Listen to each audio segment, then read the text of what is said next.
dito po kasi, ito na yung, kumbaga, transition namin na seryoso na po. Joke pala dati. Hindi. Hindi na po siya katulad ng dati na sobrang pa-sweet, sobrang teenager dito.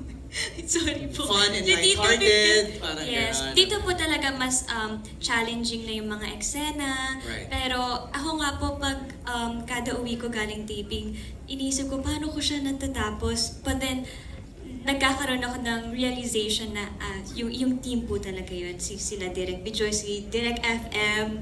Kahit po madalas po, nabubuli po talaga ako sa set. Talaga?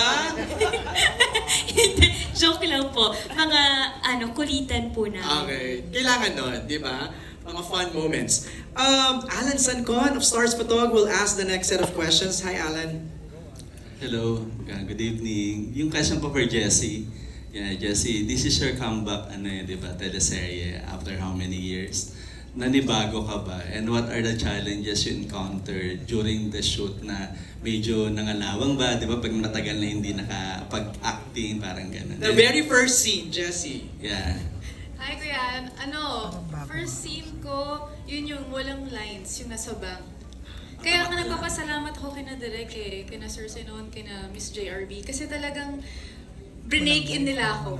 Ganon. So, uti-uti nilang kinukunan yung mga eksena ko hanggang sa finally, pabigat na ng pabigat yung mga eksena. So, nakapag-adjust naman ako kahit papano. And yun nga sinasabi ko, ulit-ulit talaga. I'm just really grateful na inaalagaan talaga nila ako. Talagang alam ko, okay, hindi nila ako papabayaan. So, yung sinasabi ko kanina, marami pang aabangan talaga sa show na to. Yung character ko dito, si Agnes, marami pa talagang mga secrets mag-unfold. Thank you. Welcome back to acting. Thank you. Yung second question ko for Gerald.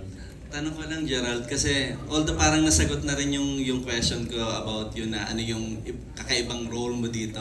Pero siguro same as yung question ko kay Jessie, ano yung challenges you encounter? Sa Budoy, maraming challenges dun because parang kakaibang role mo dun. Pero this time, dito, ano yung challenges you encounter doing this teleserye na medyo nabago ka dun sa character at role mo? Siguro isa sa pinakamalaking challenge yung yung specific yung mga kailangan kong panggitin. Tulad ng seed phrase, crypto wallet, kasi hindi ako masyadong aware sa mga digital technicalities, ang daming technicalities. May mga ibang words doon na never ko narinig ever sa buong buhay ko. So, nire-research ko pa, gano'n. And syempre, dahil totoong buhay naman to at nangyayari talaga sa totoong buhay, kailangan alam mo yung sinasabi mo.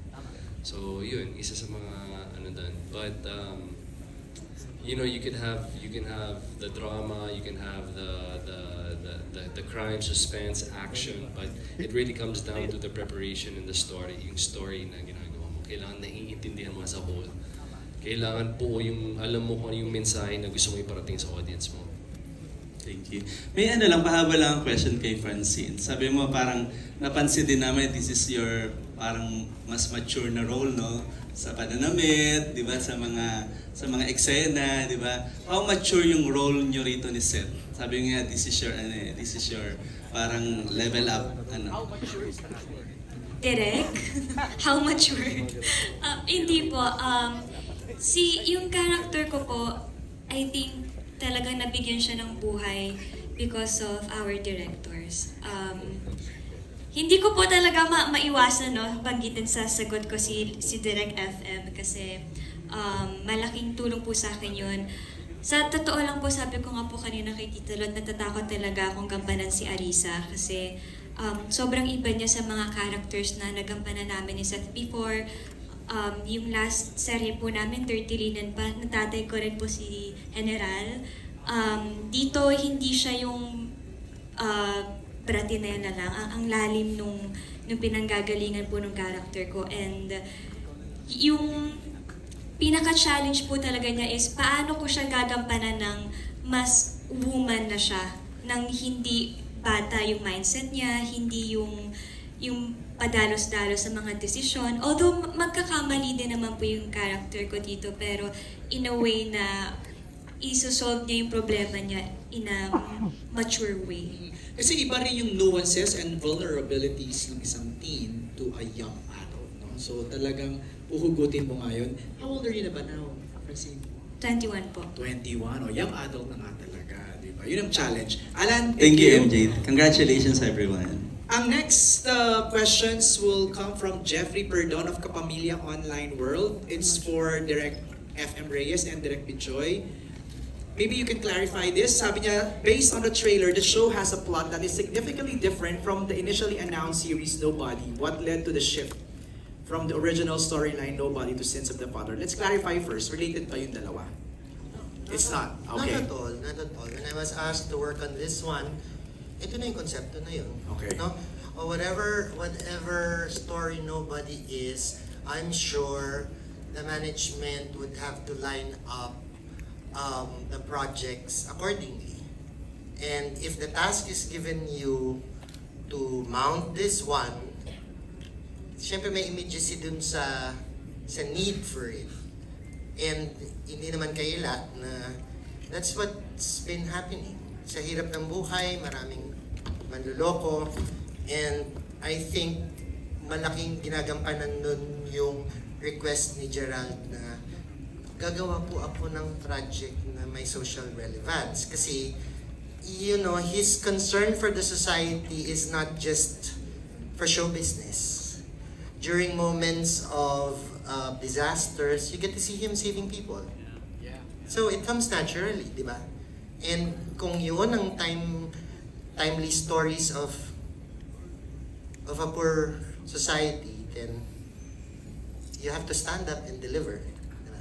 So, yun ang mas importante. You wanna add, Direct Bijoy? Okay na yun kay Direct FM. Thank you, Direct FM. Maraming salamat. Next question niya is for you, Je. I think partly nasagot mo na ito kanina. What is the most significant scam you have ever encountered?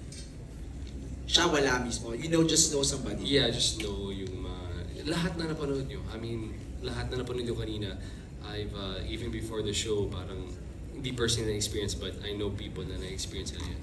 Right. Yeah. Next set of questions ay manggagaling kay Jeffrey Olilia Garcia of Jeff Oligar TV. Hi, Jeff! Hello, Sir MJ, and hello sa lahat ng cast. Especially Gerald, congratulations sa iyong comeback series.